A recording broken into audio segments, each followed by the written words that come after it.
You might have just been introduced to Universal Design for Learning, or maybe you've heard a lot about UDL. Either way, putting it into action might still feel complex. After all, you have classrooms of students who need to be taught. How do you create a learning environment that automatically reaches most of those students?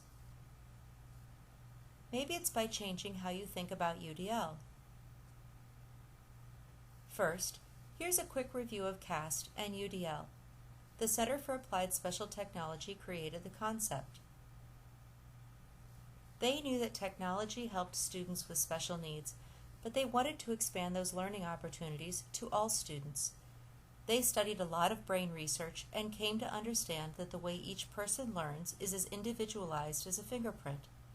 They asked, how do we make learning accessible for students right when they enter the classroom? As a single teacher, this might sound overwhelming because you teach so many students, but there are resources. CAST provides teachers with a framework and guidelines from which to work. The guidelines are written to help teachers understand how to apply the overall areas of engagement, representation, and action and expression. As teachers, you know that every type of learner preference is automatically represented in your classroom, no matter who walks in. You also know that for all children to learn, you have to create opportunities across the lessons for all of those learners. So how do you decide what resources to use? How do you structure your lessons to meet the needs of the students? How do you not get stressed out? Think about the planning to implementation process differently. For example, when a building is designed, it is made accessible. Ramps are put in, Braille is posted, the fire alarms have flashing lights, and restrooms are made accessible. These are just a few of the accommodations experts take into account when designing a building. They do not wait to see who will be entering the building or using the space.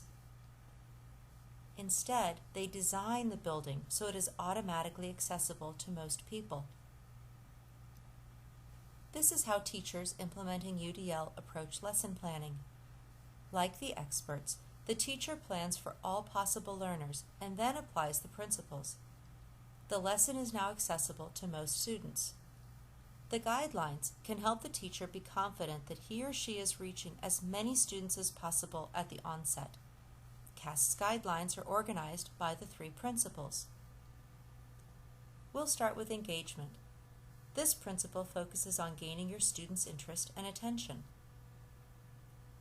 So while you might use the interactive whiteboard to engage those who prefer visual and kinesthetic activities, you could also read out loud so students who prefer auditory learning feel more connected to the lesson. While planning how to engage your students, you think creatively about student choice and autonomy, relevance, value and authenticity, and decreasing distractions or threats. Let's think about representation next. Representation takes into account the different resources and actions you use to teach the concept. These resources or actions could include written, verbal,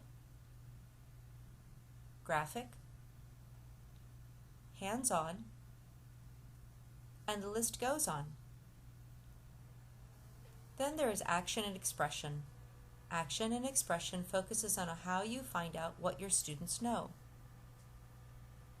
It is important to know that end-of-unit tests are not the way to go anymore.